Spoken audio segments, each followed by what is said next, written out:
Magia negra. A palavra mag é a raiz etimológica do conceito magnitude, que significa dimensionar relações entre estrelas. Os magos negros eram astrônomos dos faraós negros. Através da magia, relacionavam as estações de cheia, secas dos rios e colheitas.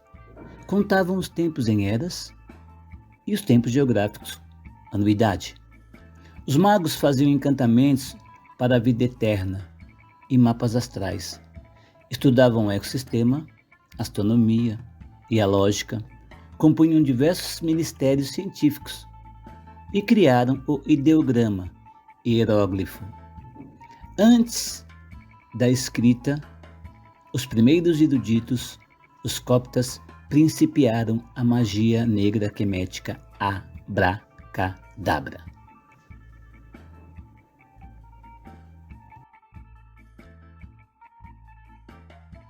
A magia negra foi o primeiro conceito científico organizado pelos Nuaubu, ou etnia núbia, bisnetos de Noé, filhos de Cuxi, Etiópia e Núbia, Misraim, Quemete e Egito, Líbia, Puti e Canaã, Fenícia e Israel.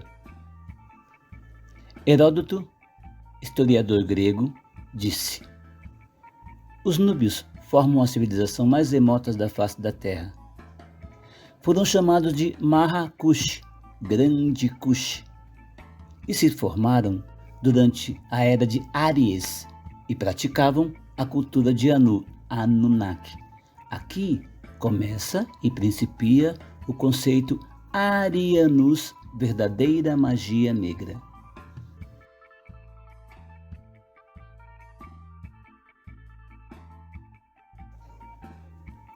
O Bafomé. Notem que esta figura zoomórfica tem no colo um caduceu, símbolo da medicina quemética e também da moderna. Ostenta uma estrela como sinal de magnitude, chifres de carneiro, animal sagrado representando a era de Áries, seios demonstrando não ser nem feminino nem masculino, e as mãos com gestual mudra, igual aos messiânicos atuais, significando assim na terra como no céu. O rei Salomão era versado em magia negra e tido como sábio. Povos judeus, católicos, espíritas, protestantes cultuam os três reis magos, ambos de cultura negra, versados em magia negra.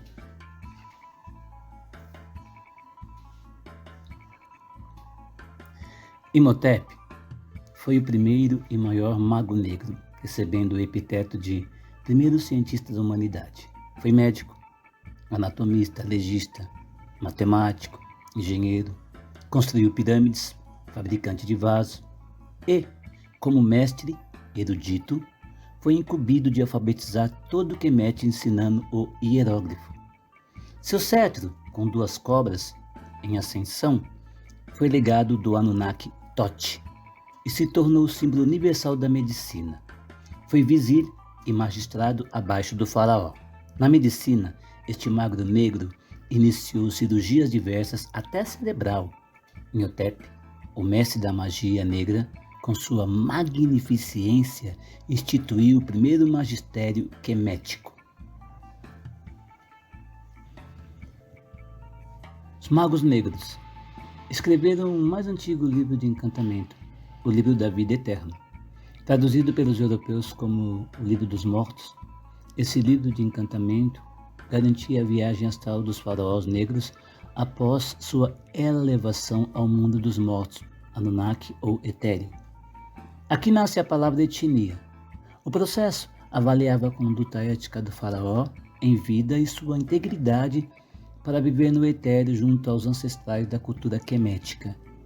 Esta prática e rituais científicos foram chamados de magia negras, mas não contemplavam práticas dos povos europeus, bruxaria, feitiçaria, evocações demoníacas do pandemônio grego.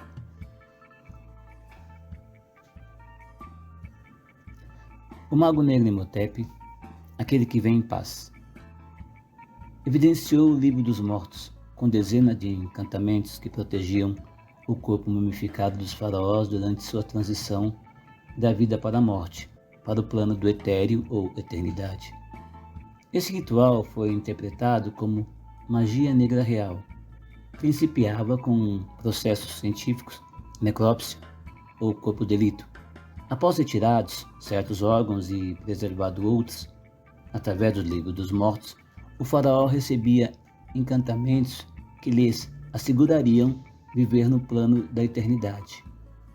A conduta do morto em vida poderia impedir sua trajetória para o plano etéreo.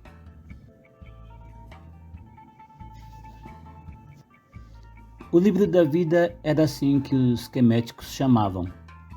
No início, os magos negros faziam esses livros de encantamento apenas para os faraós, no tribunal de Osíris. Enquanto um babuíno ancestral observava o coração do morto, era pesado na balança de Maat em contrapeso com uma pena. Eram feitos 42 questionamentos sobre sua conduta.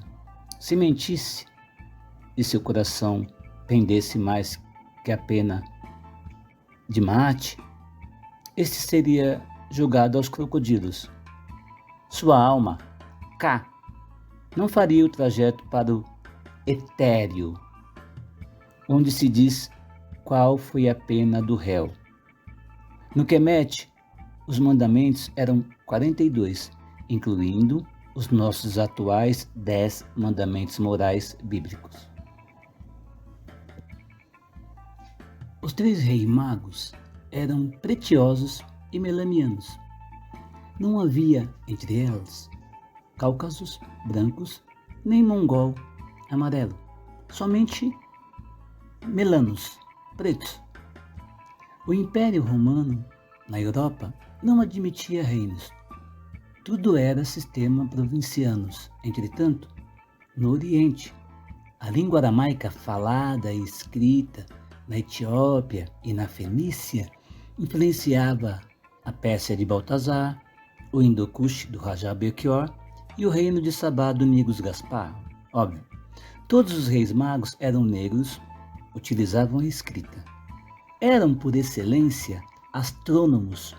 Os persas praticavam zoroastria, os queméticos do Egito, vaticanos, Anunnaki, e os hebreus, cabala ou magia negra.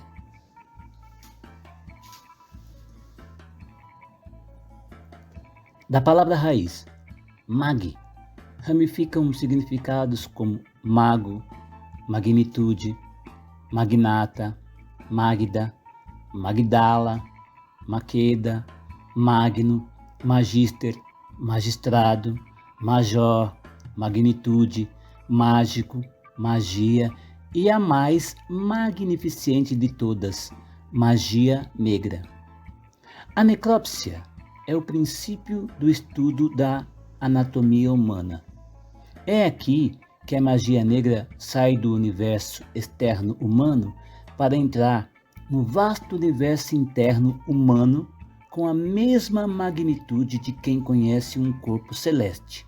A ciência quemética teve na magia negra a essência da evolução intelectual quemética.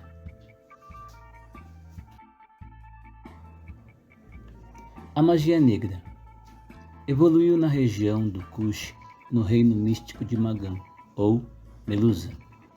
O conceito magia principiou antes do conceito de anos geológico, ou contagem dos anos terrestres, anuidade. A magia de Magan evoluiu na era de Áries, no Kemet, no Egito. A magia negra científica principiou na cidade de Anu, ou Heliópolis, com a primeira anunciação, ou textos sagrados, hieróglifos, sobre o martírio da deusa Io, Isis. Os magos negros eram escribas coptas, utilizavam um abaco para contar essas magnitudes de alfa a ômega através do processo instrutivo abracadabra. Magnitude. A rotação magnética do universo em relação à órbita da Terra é chamada oficialmente de precessão dos equinócios. Os magos negros certificaram de que a Terra mudava o seu eixo de rotação a cada 2160 anos. Esses apontamentos astrológicos, chamados de era, foram identificados como símbolos ou signos zodiacais. O primeiro signo astrológico do zodíaco está situado entre Peixes e Touro e associado à constelação de Áries. Seu símbolo é um carneiro e forma com Leão e Sagitário a triplicidade dos signos de fogo e da magia. Os magos negros da era do Kemet de Karnak.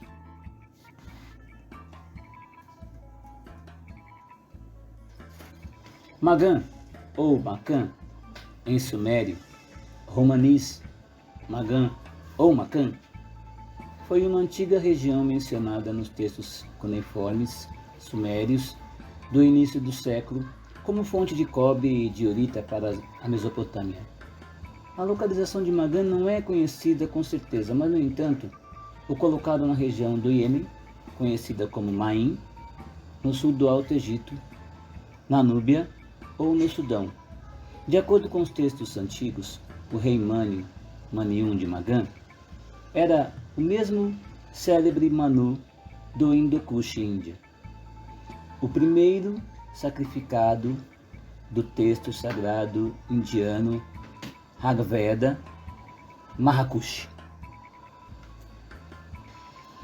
Para provar a existência da Academia de Magos Negros Melanos, significando melanina, existe o selo cilíndrico com a inscrição Divino Sal Kalisari, que comprova que um poderoso rei de Acádia, ou Academia de Magos, era um mago negro.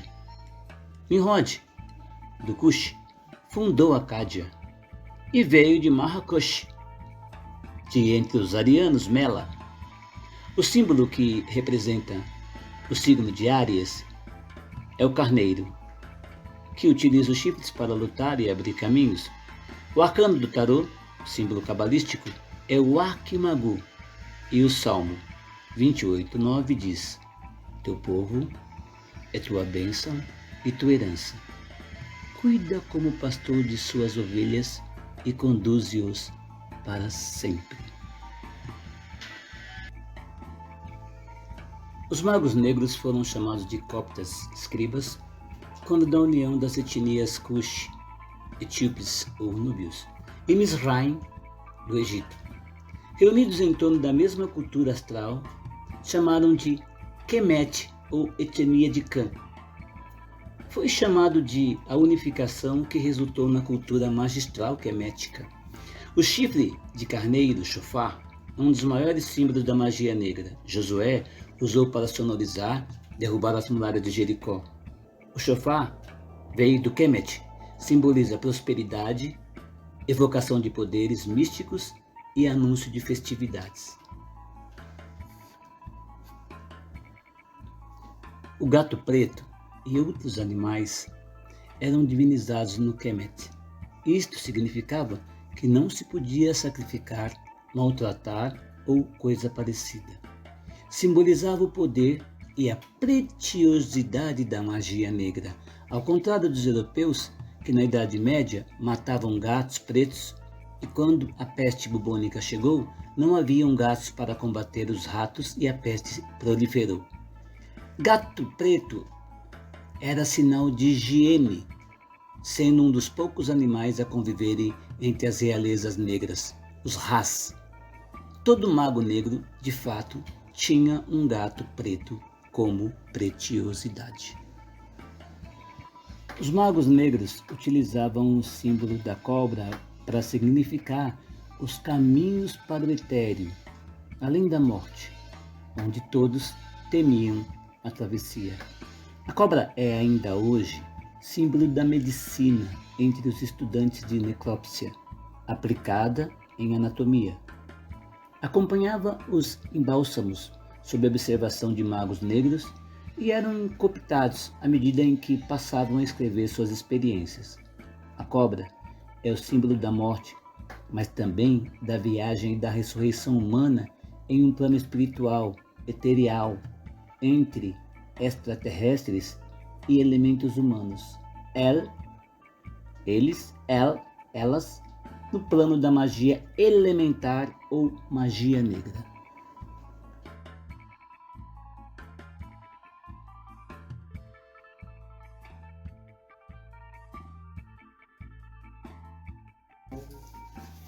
Símbolos.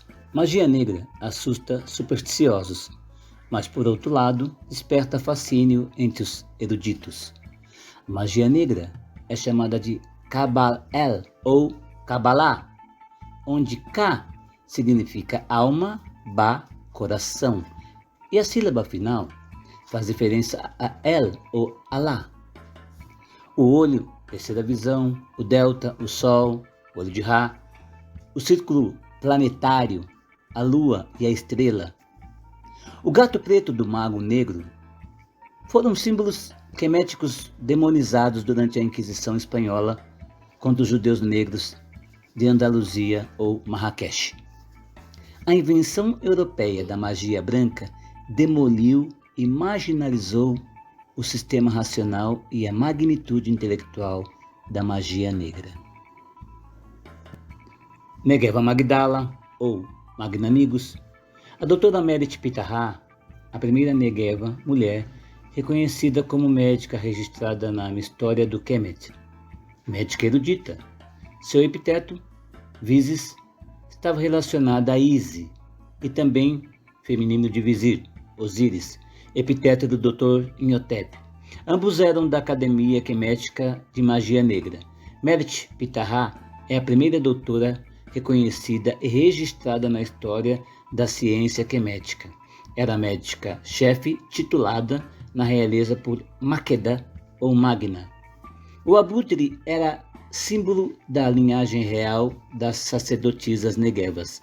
Houveram muitas magas negras no Kemet.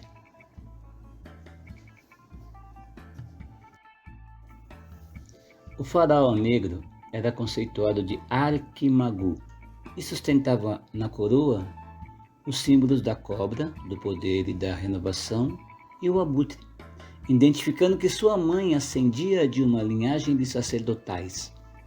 Seu direito divino de magistrar era garantido através do processo onomástico, que confirmava sua etnia Anunnaki real em todos os nomos.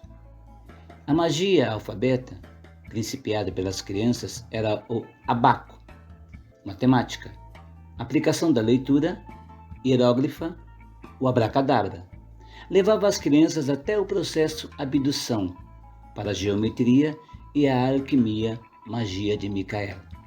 Nos templos de Ábidos era onde se concluía a magistratura para a magia negra.